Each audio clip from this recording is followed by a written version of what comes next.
तुम्ही कार्बनच्या काही रूपांशी आधीच परिचित असाल. उदाहरणार्थ, पेन्सिलमधला ग्राफाईट ज्याचा वापर लिहिण्यासाठी केला जातो, ते कार्बनचे एक रूप आहे.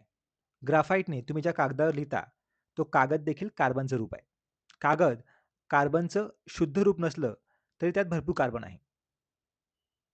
खाणीत आढळणारा हिरा देखील कार्बनचं रूप आहे, जो प्रचंड दाबाखाली दीर्घ कालावधीनंतर तयार होतो. पण कदाचित तुम्हाला हे माहीत नसेल, की कार्बन प्रत्यक्षात जीवनासाठी अत्यावश्यक घटक आहे. आपण जे जीवन पाहतो ते कार्बन आधारित आहे. जेव्हा शास्त्रज्ञ इतर ग्रहांवर जीवनाच्या चिन्हांचा शोध घेतात, तेव्हा ते कार्बन आधारित जीवनाची चिन्ह शोधतात. जीवनाचा कणा बनणारी इतर मूलद्रव्य असू शकतात, परंतु आपल्याला फक्त कार्बन आधारित जीवनच सापडलं आहे. आता कार्बन जीवनासाठी इतका मौल्यवान का आहे? तो जीवन शक्य करणाऱ्या रेणूंचा कणा का बनतो? या प्रश्नांची उत्तरं आवर्त सारणीतील कार्बनच्या स्थानामुळे मिळतात. तसेच कार्बनचा अणुअंक देखील महत्त्वाचा आहे. इथे तुम्हाला दिसत असेल की कार्बनचा अणुअंक 6 आहे. म्हणजे त्यात 6 प्रोटॉन आहेत. आपण त्याचं केंद्रक पाहूया. यात 6 प्रोटॉन असतील आणि 6 न्यूट्रॉन देखील असतील. तसेच उदासीन कार्बनमध्ये 6 इलेक्ट्रॉन असतात.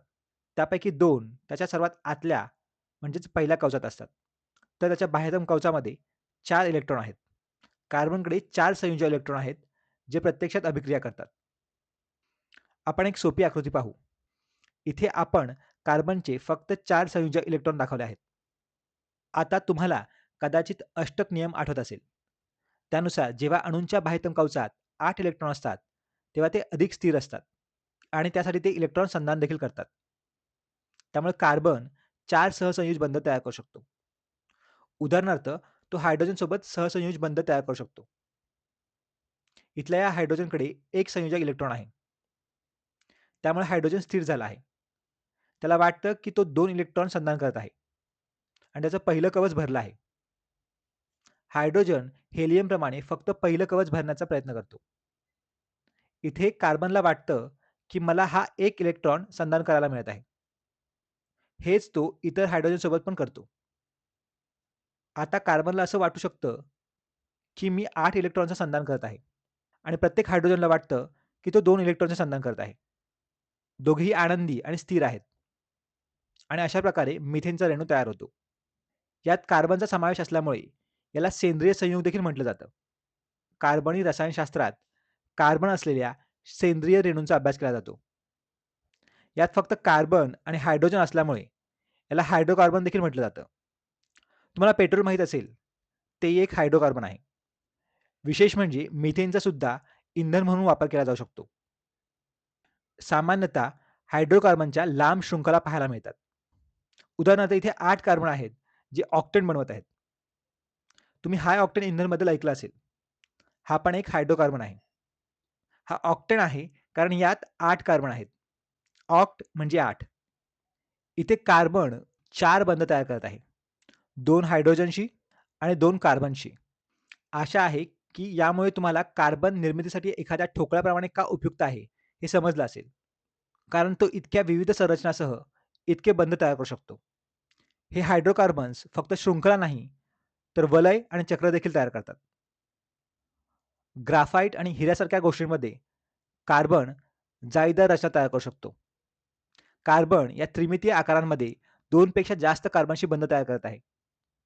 कार्बन जेव्हा 3 बंध तयार करतो, तेव्हा त्याला चतुष्फलकीय आकार किंवा चतुष्फलकीय बंध म्हणतात. चतुष्फलक हा एक त्रिमितीय आकार आहे, ज्याला 4 त्रिकोणी बाजू असतात. याला आपण त्रिकोणी पाया असलेला पिरॅमिड म्हणू शकतो. मिथेनचा चतुष्फलकीय आकार असा दिसेल. मध्यभागी कार्बन अणू, 4 टोकांना हायड्रोजन अणू आणि त्यांच्यामध्ये हे 4 सहसंयोजी बंध. तुम्हाला बऱ्याचदा मिथेनची ही अशी संरचना दिसेल, ज्यात एक कार्बन आणि 4 हायड्रोजन अणूंसोबत 4 रेषांनी त्यांच्यात संधान केलेले इलेक्ट्रॉन दाखवले जातात. परंतु प्रत्यक्षात तो एक चतुष्फलकीय आकार तयार करतो. मी तुम्हाला सांगितलं की कार्बन हा जीवनाचा आधार आहे. विशेष म्हणजे तुमच्याही जीवनाचा आधार आहे. कसं? ते चला पाहूया. तुम्हाला माहीत आहे की मानवी शरीरात बहुतांश पाणी आहे. म्हणून मानवाच्या एकूण वस्तुमानात सरासरी 65% ऑक्सिजन असतं. म्हणजे पाण्यामुळे तुम्ही 2/3 ऑक्सिजन आहात. पाणी म्हणजे H2O आणि ऑक्सिजन पाण्याच्या रेणूच्या वस्तुमानाचा मोठा भाग आहे. पण दुसऱ्या स्थानावर कार्बन आहे. तुमच्या शरीरात कार्बन अंदाजे 18% आहे. कारण शरीरात जे द्रवण आहे, तिथे खूप कार्बन आहे. उदाहरणार्थ हा डी रेणू. यात जो राखाडी भाग आहे, तो कार्बन आहे. तसेच हे हेक्सोकायनाइज नावाचं प्रथिन आहे. ज्याच्या तपशिलात मी जाणार नाही. पण हेक्सिकॉयनाइजमध्ये जो निळसर हिरवा भाग दिसतोय, तो सर्व कार्बन आहे. इथे खूप गोड ग्लुकोज आहे.